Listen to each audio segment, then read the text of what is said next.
మా బ్రదర్ పిల్లలున్నారు డాక్టర్. అసలు వాళ్ళు అడిగే క్వెషన్స్‌కి నాకు ఆన్సర్ లేదు. వాళ్ళ టెక్స్ట్ బుక్ చూపించి ఇది నాకు చెప్పు, నేను చెప్తాను చూడని అడగడం గానివ్వండి, క్వెషన్ అడిగితే నాకు అందులో ఏమీ తెలియవు. చాలా టూ కాంప్లికేటెడ్ అవి. వాళ్ళకెలా తెలుసో నాకు అర్థం కావట్లేదు. వీళ్ళ బ్రెయిన్ అసలు దాన్ని ఎలా రికార్డ్ చేసుకుంటుందో అర్థం కావట్లేదు డాక్టర్. అంటే నేను ఎప్పుడో ఫస్ట్ ఇయర్‌లో చదువుకున్నవి వాళ్ళకి ఇప్పుడే ఉన్నాయి బుక్స్‌లో. హ్మ్. అది అంటే టూ మచ్ నాలెడ్జ్ ఆ ఏజ్‌కి అనుకోవచ్చా? దానికి తగ్గట్టు వాళ్ళ బ్రెయిన్ కూడా డెవలప్ అవుతుందా డాక్టర్?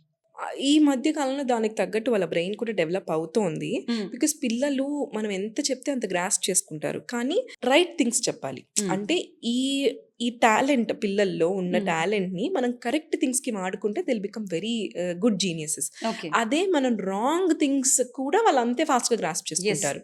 సో, అది కేర్‌ఫుల్‌గా నేను పేరెంట్స్‌కి చెప్పేది అది. వాళ్ళు ఎంత నేర్చుకుంటారో నేర్చుకోనివ్వండి.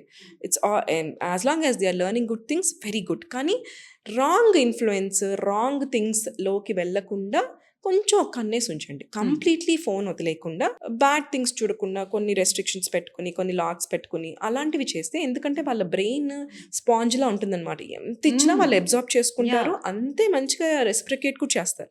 సో, కరెక్ట్ థింగ్స్ నేర్పించండి. ది రాంగ్ థింగ్స్ అండ్ వాళ్ళ ఏజ్‌కి ఎక్కువున్న థింగ్స్‌ని ఇవ్వకపోతే బెటర్. వాళ్ళ గురించి చెప్పకుండా ఉంటే కూడా బెటర్ అనమాట. కింద ఉన్న లింక్ క్లిక్ చేస్తే డైరెక్ట్‌గా పాడ్‌కాస్ట్‌కి వెళ్తుంది. మీరు తప్పకుండా పాడ్‌కాస్ట్ పూర్తిగా చూసి మీ థాట్స్‌ని పక్కా కామెంట్స్ రూపంలో తెలియజేయండి.